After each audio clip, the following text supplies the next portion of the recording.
All right, guys, so today I want to talk about ambushes. Ambushes are something that will give you great success in both the real world as well as in Tarkov.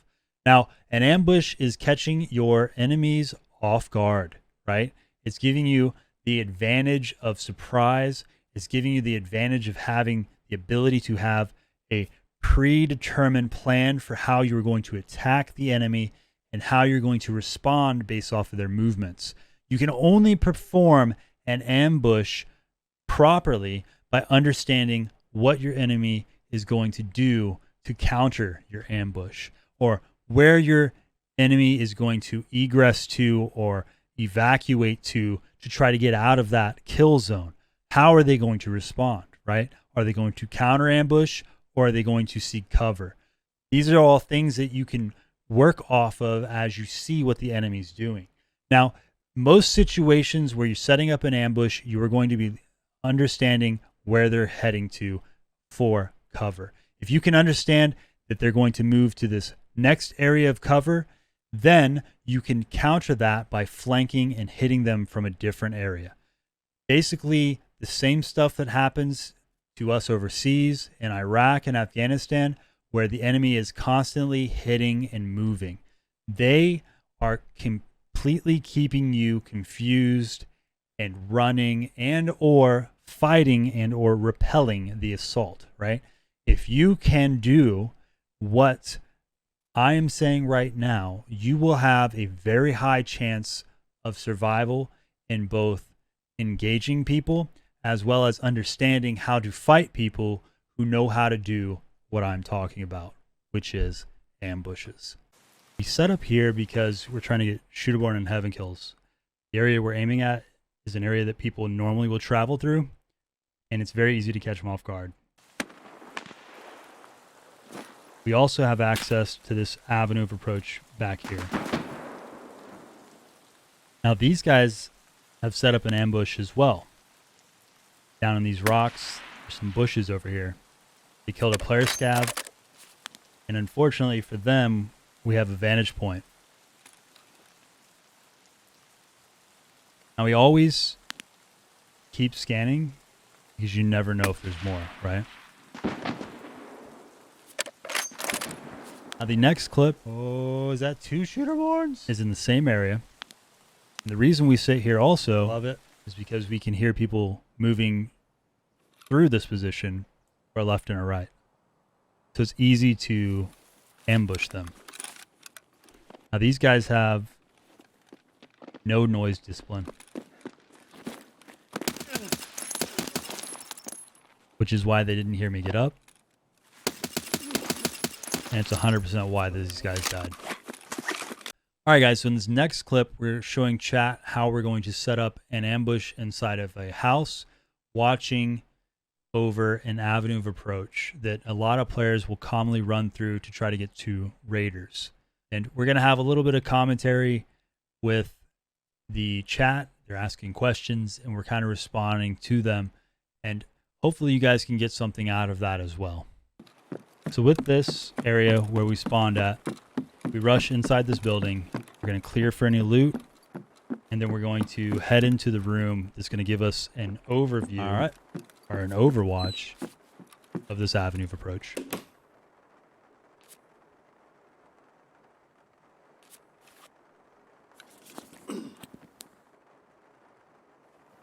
All right, let's pull out the snipper. Maybe we can catch some idiot slipping. We're 0 to at least 100. And we don't want to shoot anyone in the head until they're past this point here. See that? Rangefinder. So like right about there. Why do I do it off the rip? So that if someone comes nearby, I don't have to worry about it till later. Money's easy to make in Tarkov. You know, this is 90K a raid. And if you think about it, I generally make it out with a couple 100K every raid, right? So as long as I'm surviving, that is, right? We hit that off the rip because I don't want to be caught off guard. And honestly, I can't see very well without painkillers on.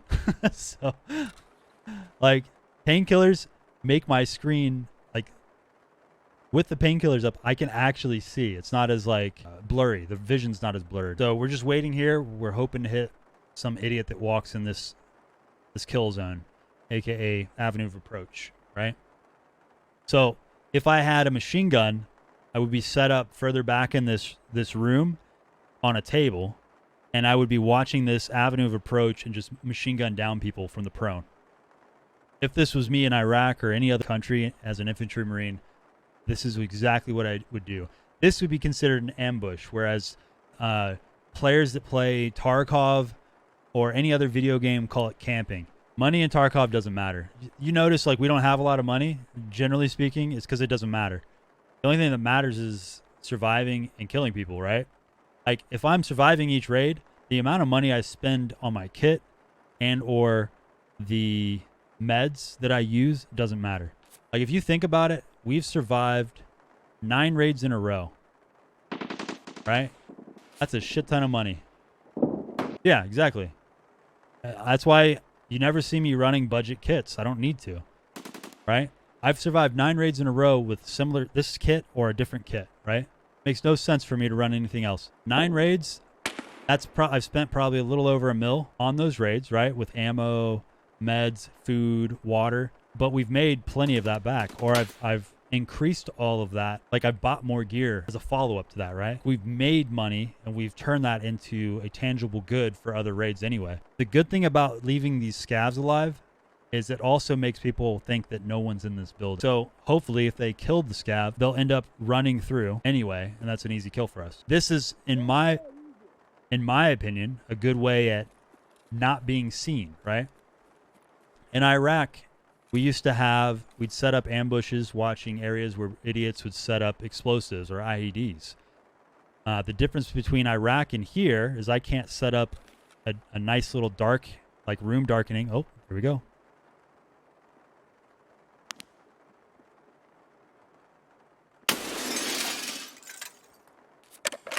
There you go. Shooter born in heaven complete, boys. All it took. Waiting one more raid. Or done. Let's go. See that? Easy as that. That's how you do it. That was a player. He looked like a scav, but that was 100% a player. All right, guys. So in this next clip, we set up an ambush right past the actual Miran car, and we're overlooking above the chalets. There's an area up there on the mountaintop where players will typically sit and try to snipe for shooter born in heaven kills. Now, while we're sitting here, we can also hear people who are moving in defilade of the Miran car or this hillside, as well as we can hear players moving along the road past the Miran car. And in this video, you're going to see we will kill multiple players via an ambush, as well as surviving players from the enemy team that we end up killing will counterflank us, and then we will push through and then set up a secondary ambush and wait for them to move into our sights, basically giving us another win. If you do these types of things and you understand how the enemy's moving through, then you will enhance your ability to survive in both the counter ambushes as well as in your own ambushes. All right.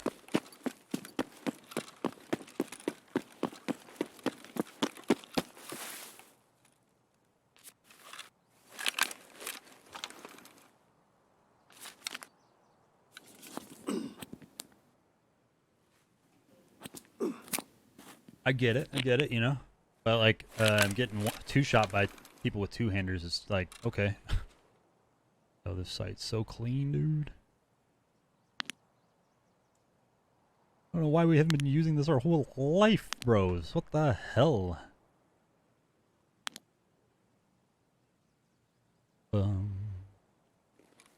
So right there, we heard someone's footstep on gravel. Now we're hearing him move through bushes.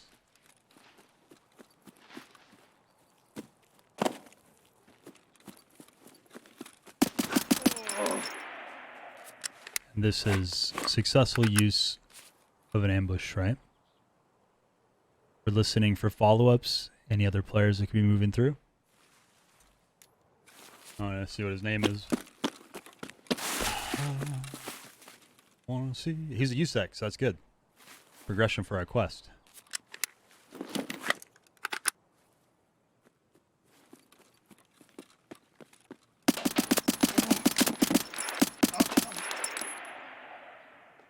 So that there was a kill. And this shot we actually took was from Bird Eye. Okay. Interesting.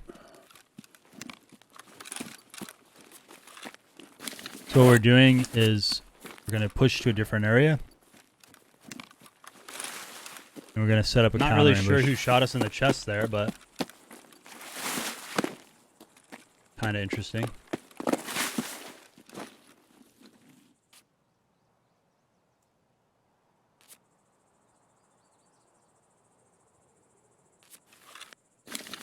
So we're healing up.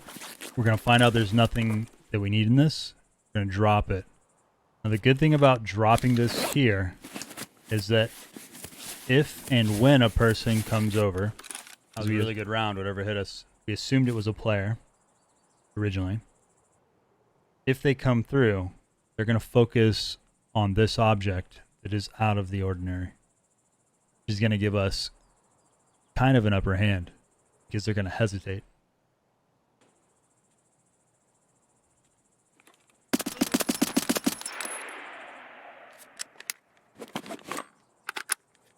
Okay.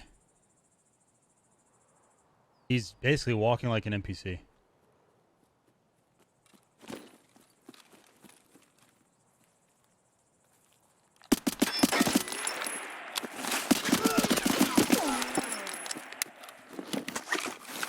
All right, guys, so let's also talk about counter ambushes. Now, one thing a lot of people don't do in Tarkov is they don't have dispersion when they're playing with each other. Now, it's common in video games for players to be nut to butt and like right on top of each other, like they're hugging each other. And in real life, as well as in Tarkov, that is not the best thing for you to do, because in real life, when you're nut to butt and you're going down an avenue of approach, you are more than likely dead, because a LMG is going to shred through you and your buddy, because it's just that much easier when you're standing close to each other. If you're in a line and you're close together and you're not dispersed, then what ends up happening is it makes it very easy for someone to kill you. So what we're trying to do is you're trying to create as much difficulty to be ambushed as possible. Not only that, if you're in a team, you are able to have different elements to combat a ambush, right? If you're dispersed, that means that they're probably only going to see one or two of you as opposed to 3 or 4 of you, depending on how big your team is. And what that does is it allows you to be able to return fire from the kill zone and be able to bound out of the kill zone while maintaining suppression fire to keep those people who are ambushing you pinned down. And if you're dispersed enough, you can communicate with your teammates in the rear or in the front, whoever's outside of the kill zone, where the enemy is, and then they can flank and eliminate the enemy while you are providing accurate suppression fire. Now, you're probably thinking, well, how are we going to know when I'm playing with my friends what to do? Well, in real life, we have things that are called a standard operating procedure, or SOPs. In real life, you set these SOPs up and you rehearse them and you read them and you just memorize them. And it's basically a basic frame of reference for what you do in any given situation that is close to resembling that SOP, right? And then that gives you a baseline for how to respond in all these different situations. Hopefully, if you guys made it this far, you've enjoyed the content. And if you did, make sure to hit that like and subscribe, and we'll definitely see you in Raid.